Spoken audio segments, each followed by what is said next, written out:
क्या है आध्यात्म? दर्शन, चिंतन धारा, विद्या या संस्कृति की परंपरागत विरासत। आध्यात्म दर्शन यानी जीवन का शाश्वत सत्य।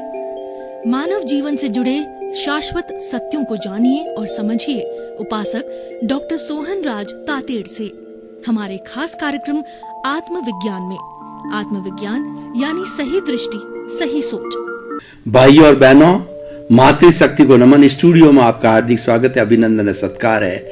आत्मविज्ञान, साइंस ऑफ द सोल एक ऐसा कार्यक्रम है जो कि आपको आत्मा के बारे में बताता है, आपके चेतन तत्व के बातें बताता है, आपके भीतर विराजमान प्रभु की बातें बताता है कि तुम एक जो है शाश्वत सुख वाले प्रभु हो, और ऐसा प्रभु जो इस प्रकृति का सबसे बड़ा शक्तिशाली जो है तत्व है। इस सारी प्रकृति में, सारे कॉस्मॉस के अंदर सबसे शक्तिशाली वो आत्मा होती है, वो आप हो, और वो सब में एक सा है, उसकी जानकारी कराता है।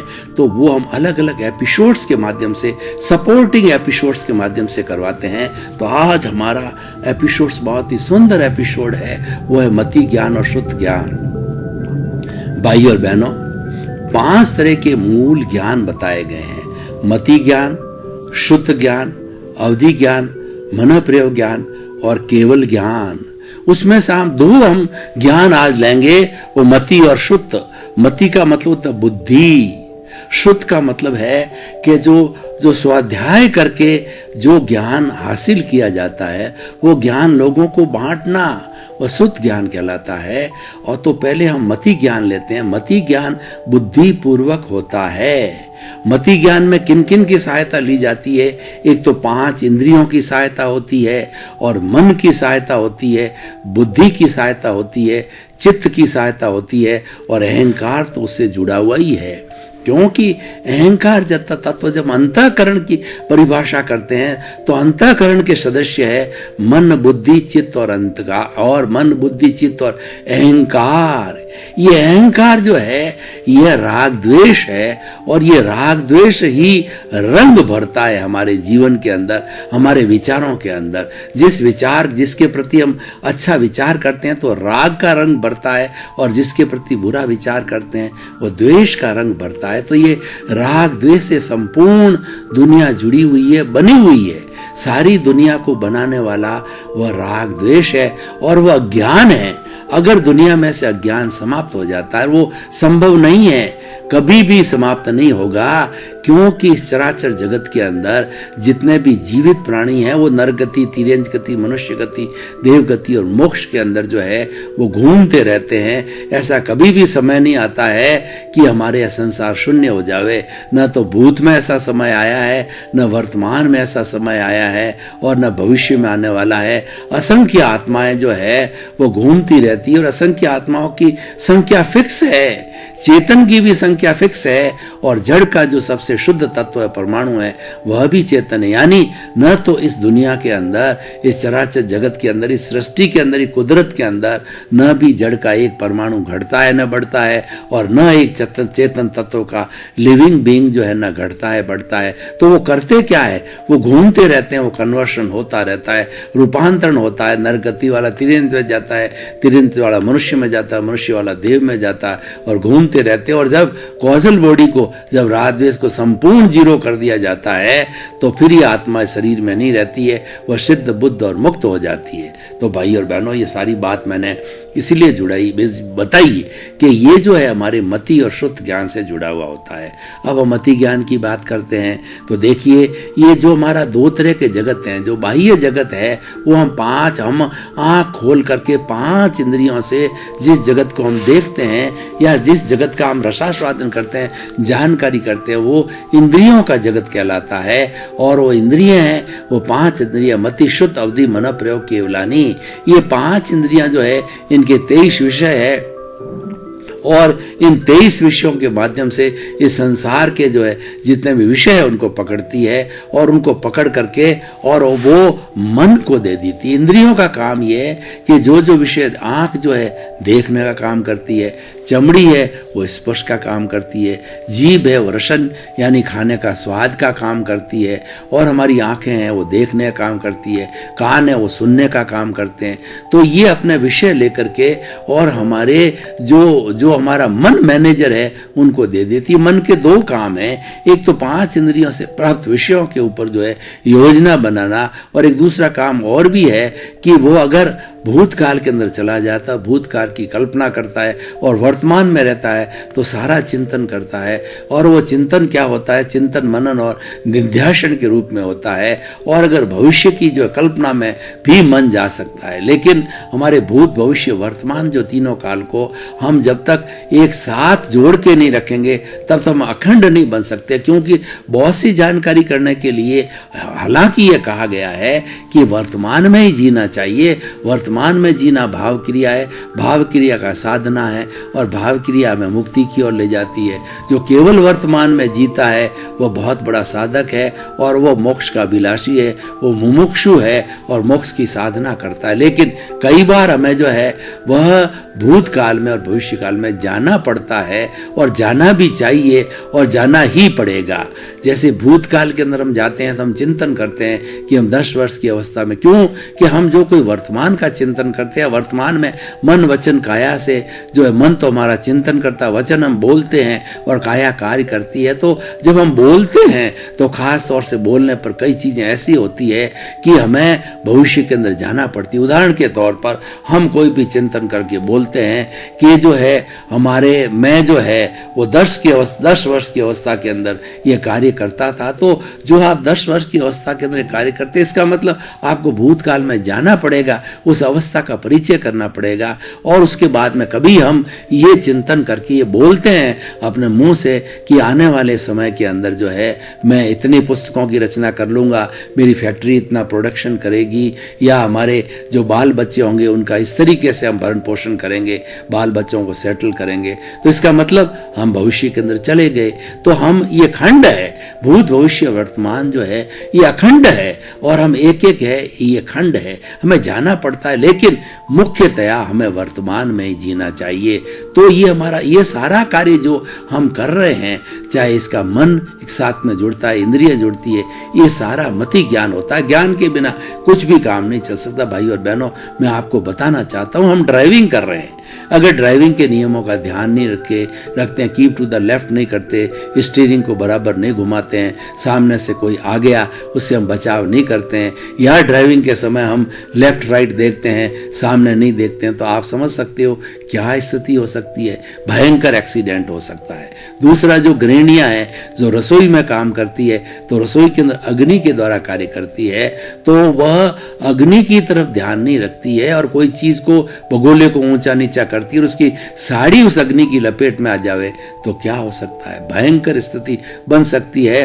और आजकल तो बहनें जो है ये पॉलिस्टर की साड़ियां पहनती है, तो अगर वो जल गई और वो चिपक गई तो पूरा वो चमड़ी को उधेड़ के ही उतरती है। देखिए ऐसी स्थिति आ जाती है, भयंकर स्थिति की। मैं आपको ज्ञान की बात करता हूँ, ज्ञान है वो ध्यान और ज्ञान जो है जुड़ जाते हैं तब कोई भी एकाग्र होता है, हो जाती है, क्योंकि ध्यान हमें, ध्यान का अर्थ होता है हम ददचित होकर के एक पॉइंट के ऊपर रहे। जो भावक क्रिया की मैंने बात करी वो ध्यान की अवस्था है, और ज्ञान की अवस्था ये है कि हम किसके साथ जुड़े हुए हैं, हम क्या कर रहे हैं। उदाहरण के तौर पर देखिए कि एक जो है वो 1000 लोगों को लेकर के रेलगाड़ी जा रही है और एक ड्राइवर मात्र उसका जो है संचालन पटरी पे करता है, तो वो कंट्रोल का ध्यान नहीं देता है कि किधर से ट्रेन आ रही है, क्या आ रही है, उसका पूरा कंट्रोल के सिग्नल का ध्यान नहीं देता है। तो हो सकता है कि सामने आने वाली ट्रेन जो है एक ही पटरी पे हो और भिड़ा देता, तो क्या स्थिति बन सकती है। उसी तरह से जो पायलट है वो फ्लाइट का ध्यान न दे तो क्या स्थिति होगी। बिजनेसमैन अपने बिजनेस का ध्यान नहीं दे तो वो कर्जदार हो जाएगा, वो दिवालिया हो जाएगा। बड़े बड़े ग्रुप जो रिलायंस जैसे ग्रुप भी जो है उन्होंने ध्यान नहीं दिया, तो उनकी स्थिति क्या हो गई है। एक ग्रुप तो बहुत ज़्यादा बढ़ रहा है, दूसरा ग्रुप जो है उस पर बहुत इतना कर्जा चढ़ गया है कि वो चुका भी नहीं पाते। ये सब ध्यान और ज्ञान की बातें हैं। तो मैं बात कर रहा था कि ध्यान की, मति ज्ञान की, मति ज्ञान जो है हमारा जो है इंद्रियों के और मन के माध्यम से होना चाहिए। इंद्रिय मन दोनों मिलकर के जो कार्य करती है, ये बुद्धि को सौंपती है। बुद्धि निर्णायक होती है और बुद्धि जज का काम करती है। अगर सुबुद्धि होती है तो अच्छा निर्णय लेगी, और कुबुद्धि होगी अच्छा निर्णय लेगी। परंतु कहा जाता है बुद्धि कर्मानुसारिणी होती है।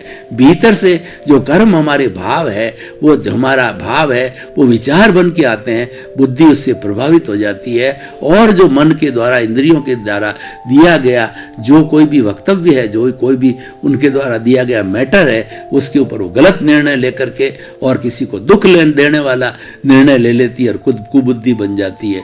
और भीतर से नेगेटिव पॉजिटिव थॉट आ रहे हैं, तो पॉजिटिव थॉट आने पर जो चिंतन हमें दिया गया है वो पॉजिटिविटी के अंदर जोड़ देती है। तो पॉजिटिविटी में जोड़ने से हम परोपकार का कार्य करने लग जाते हैं। तो भाइयों और बहनों, ये सारा मन, बुद्धि और इसके साथ चित्त भी जुड़ता है। चित्त है हमारी आत्मा की शक्ति को चित्त कहा जाता है। ये हमारी आत्मा को अनंत चित्तों वाला कहा गया है।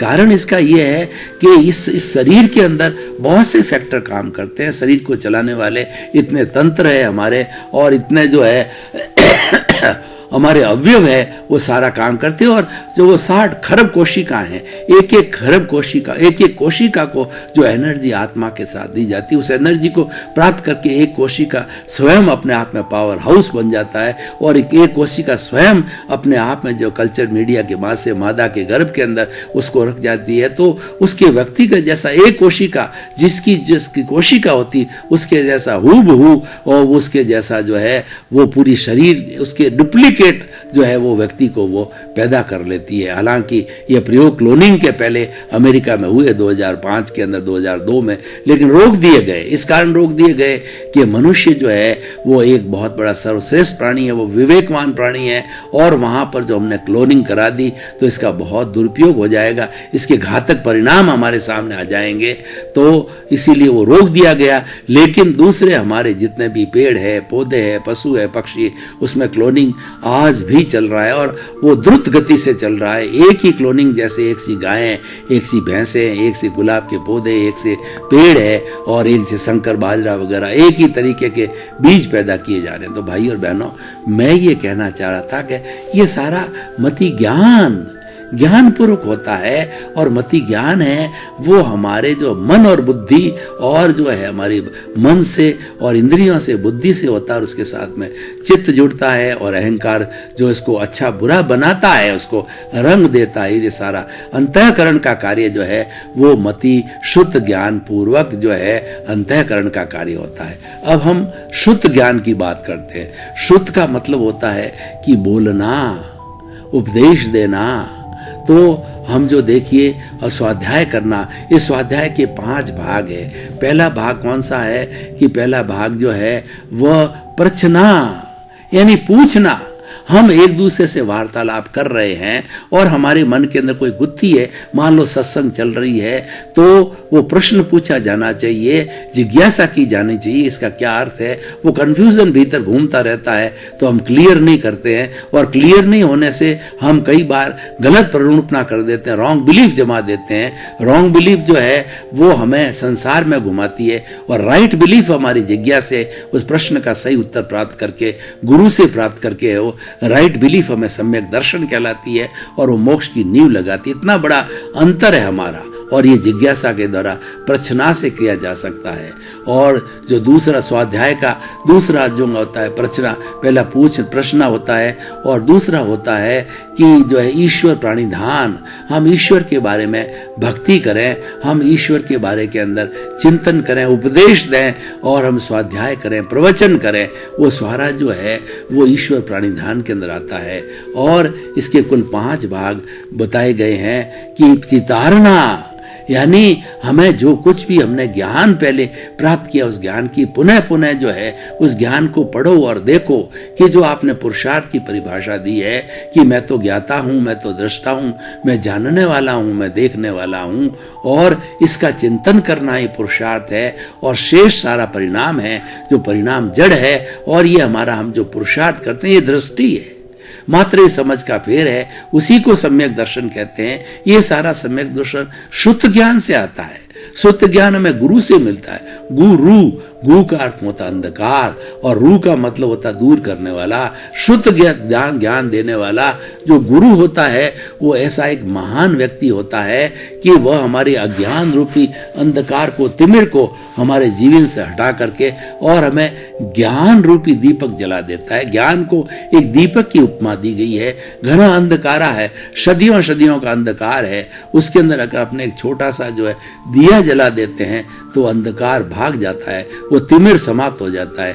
उसी तरीके से हमारे इस जीवन के अंदर जो है वो मिथ्यात्व का, ये झूठी प्ररोपणा का, मिथ्या दर्शन का, मोह का और मिथ्या ज्ञान, मिथ्या दर्शन और मिथ्या मोह का जो दर्शन मोहनीय जो है, ये तीनों जो हमारी आत्मा की घात करने वाले कर्म हैं, जिसको हम घाती कर्म कहते हैं, ये कर्म ज्ञान के द्वारा तोड़े जा सकते हैं।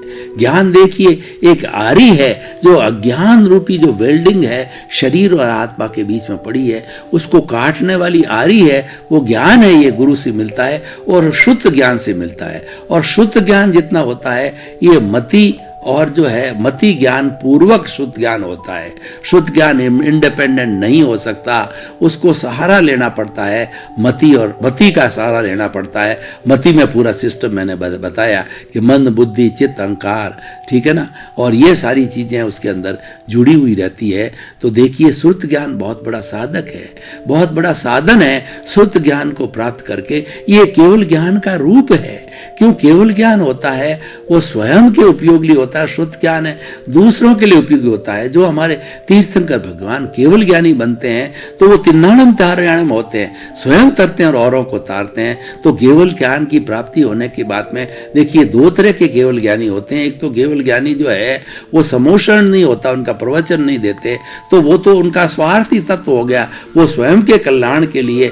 और केवल ज्ञानी होता है वो निश्चित तौर से सिद्ध बुद्ध मुक्त और मुक्ति को जाना होता है, तो वो तो उनका खुद का स्वार्थ हो गया। लेकिन जो हमारे तीर्थंकर भगवान हैं वो लोगों को तारने का काम करते हैं। उसी तरीके से ये सारा उनका दिया हुआ ज्ञान है वो केवल ज्ञान है, वो द्रव्य के रूप में कन्वर्ट होके शुद्ध ज्ञान के रूप में आता है। तो मैं ये कहना चाहता हूं कि जो मति ज्ञान और शुद्ध ज्ञान दो विषय है आज के हमारे, तो शुद्ध ज्ञान है वो मति ज्ञान पूर्वक होता है और शुद्ध ज्ञान दूसरे के लिए लाभदायक होता है। मति ज्ञान तो हम स्वयं भोगते हैं, हम खुद ज्ञान करते हैं, दूसरे का उससे कोई अर्थ नहीं होता है। लेकिन लोगों की भलाई के लिए शुद्ध ज्ञान होता है। शुद्ध ज्ञान कैसे होता है? देखिए कि कोई धार्मिक पुस्तक है वो लोगों को बांटना और प्रवचन देना लोगों को, और तीसरा सत्संग कराना, गुरु को बुलाना और लोगों को निमंत्रण दे करके कहना कि आप सत्संग में आइए, सुनिए और सम्यक दर्शन को प्राप्त कीजिए। और सम्यक दर्शन जो है वो राइट विजन होता है, राइट थिंकिंग होता है, वो प्राप्त करके आप मोक्ष की नींव लगाइए और धीरे धीरे जो है वो आप सिद्ध बुद्ध जो गुरु बताते हैं उस रास्ते के माध्यम से चल करके और आप सिद्ध बुद्ध मुक्त होइए। तो भाई और बहनों इतनी जो बातें होती है ये शुद्ध ज्ञान की उतनी बड़ी बातें ये मनुष्य ही कर सकता है। देखिए 84 लाख जीवा योनि प्राणियां हैं, वो सब उत्पत्ति स्थान है, लेकिन वो प्राणी जो है वो दूसरे इतना मति और शुद्ध ज्ञान नहीं कर सकते, उनको केवल ज्ञान की प्राप्ति नहीं हो सकती, उनके पास में लिमिटेड ज्ञान होता है। इसलिए वो लिमिटेड ही कर्मों का बंधन करते हैं और लिमिटेड कर्मों को छोड़ते हैं। तो मनुष्य जो है अगर अपनी बुद्धि को गलत रूप में उपयोग करता है तो वो सातवीं नारकी में भी जा सकता है। और मनुष्य सुबुद्धि का कार्य करता है तो मनुष्य धीरे धीरे अपने कर्मों को काट करके वह सिद्ध बुद्ध मुक्त भी हो सकता है, वो देवलोक में भी जा सकता है। ये सारा मनुष्य कर सकता है, क्योंकि सर्वश्रेष्ठ प्राणी मनुष्य कहा गया है। और मनुष्य जीवन को सबसे दुर्लभ जीवन इसलिए बताया गया है कि ये प्राप्ति के बाद हम इसका जीवन का सदुपयोग करें तो बहुत उच्च अवस्था में जा सकते हैं, और हम इसका दुरुपयोग करें तो हम जो है निम्न अवस्था में भी जा सकते हैं। देखिए भाई और बहनों, मैं आपको उदाहरण देता हूं कि उदाहरण के माध्यम से कोई चीज बहुत जल्दी स्पष्ट हो जाती जाती है। उदाहरण है, कहावत है, मुहावरे हैं, ये हमारा वो गागर में सागर भरते हैं, संक्षेप में हमें बहुत बड़ा ज्ञान दे जाते हैं। मैं आपको एक चाकू की बात करता हूँ कि हमारा चाकू कितना उपयोगी, उससे सब्जी काट लो, उससे रस्सी काट लो, उसके साथ के अंदर कोई चीज़ अगर लगी हुई है अलग करना उसको कर लो, सारे काम हम एक चाकू के द्वारा, कैंची के द्वारा कर सकते हैं। लेकिन उसी चाकू का अगर दुरुपयोग करें तो व्यक्ति जो है वो मर्डरर बन करके किसी का पेट भी चीर सकता है, ये उसका दुरुपयोग हो गया। तो इस दुरुपयोग के कितने बुरे परिणाम हैं कि मर्डर करने से हमारे अगले व्यक्ति की मौत हो जाती है, उसकी घात हो जाती है, और उसने कौन सा उसको फायदा मिलता है, वह जो है कारागार में और मृत्यु दंड को भी प्राप्त हो सकता है। वह जो है वो जाकर के और मृत्यु दंड की उसको फांसी भी लग सकती है। तो भाई और बहनों, हम क्या कहना चाहते हैं, मति और शुद्ध ज्ञान के दायरे में रहता हुआ मैं आपको ये कहना चाहता हूँ कि ये दोनों ज्ञान है। एक ज्ञान तो हम स्वयं अपने इंद्रियों और जो मन के द्वारा करते हैं, और उस ज्ञान को जब लोगों को बांटते हैं, उस ज्ञान की प्राप्ति की जाती है, सब मति ज्ञान पूर्वक होता है। और लोगों को जो ही हमने बांटना चालू किया ज्ञान, तब वह शुद्ध ज्ञान हो जाता है। इसीलिए कहा गया है कि सरस्वती के भंडार की बड़ी अपूर्व बात, जो बड़े जो खर्चे जो बड़े और बिन खर्चे घट जाए। यानी सरस्वती का भंडार है, सरस्वती एक देवी है, वो एक ज्ञान की देवी है, हमारे भीतर वो ज्ञान का दीपक प्रज्वलित करती है। 3 बड़ी देवियां हमारी संस्कृति में, जो लक्ष्मी होती है वो 2 रूप में होती है। लक्ष्मी जो है अगर वो द्रव्य रूप में होती है तो हमें भौतिक सुख सुविधाएं देती है, और वो भाव रूप के अंदर होती है तो हमारे भीतरी जगत को उच्च बना करके हमें मोक्ष तक भेजाती है, वो श्री लक्ष्मी कहलाती है। और तीसरी लक्ष्मी होती दुर्गा होती है। तो क्या होता है कि कुछ लोग सज्जन होते हैं, कुछ दुर्जन होते हैं। दुर्जन जो लोग होते हैं वह बातों को नहीं समझते, वो लातों के देव है, वो बातों से नहीं समझे जाते हैं। तो दुर्गा का रूप होता है स्त्री का, वो दुर्गा का रूप धारण करके और वह उसका दमन करती है, उसको मारती है। इस तरीके से स्त्री के 3 रूप है। जितने दुर्जनों का नाश करने वाली होती है वो दुर्गा कहलाती है। उसके 9 बड़े बड़े नाम हैं। यानी ये दुर्गा जो है वो सिंह वाहिनी होती है, और ये दुष्टों का, राक्षसों का और बुरी प्रवृत्तियों का नाश करती है। तो मैं ये बात कर रहा था कि मति और शुद्ध ज्ञान की बात, बीच के अंदर उदाहरण आ जाते हैं।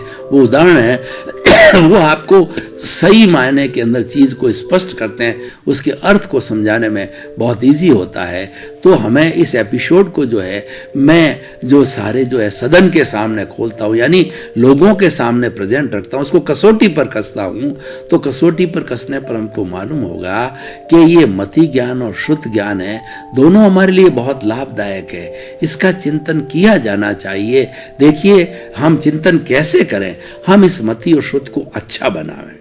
मति ज्ञान को अच्छा बुरा बनाना हमारे हाथ में है, क्योंकि जो भीतर से पूर्व जन्म में जो अर्जित किए करके हम जो राग द्वेष या ज्ञान रूप ला के आए हैं, जो वेल्डिंग पड़ा हुआ शरीर और आत्मा को जुड़ा हुआ, वो तो अपना काम करेगा, क्योंकि वो तो सारा भुगतान है। ये शरीर है पूर्व जन्म के कर्मों के भुगतान के लिए मिला है, और ये हम पूर्व जन्म में साथ में लेकर के आएंगे। ये पूरी फिल्म मन वचन का है कि जितने वर्ष जिएंगे हर क्षण जो है इसका उदय भाव प्रारब्ध चलता रहेगा, और वह सारा जड़ रूप में, मैकेनिकल रूप के अंदर, मैकेनिकल आत्मा जिसको बोलते हैं, उस रूप के अंदर ये जो है उसका उदय भाव और जो हमारा प्रारब्ध जो है चलता रहेगा। भाई और बहनों, आपका बहुत बहुत धन्यवाद। आप आत्मविज्ञान कार्यक्रम से जुड़े रहिए। आत्मविज्ञान कार्यक्रम आपके मन को शुद्ध करता है, आपकी बुद्धि को अच्छा बनाता है, आपके चित्त का विक्षेप दूर कर सकता है, और आपको जो है वो वास्तविक ज्ञान देता है, सनातन सुख की बात करता है,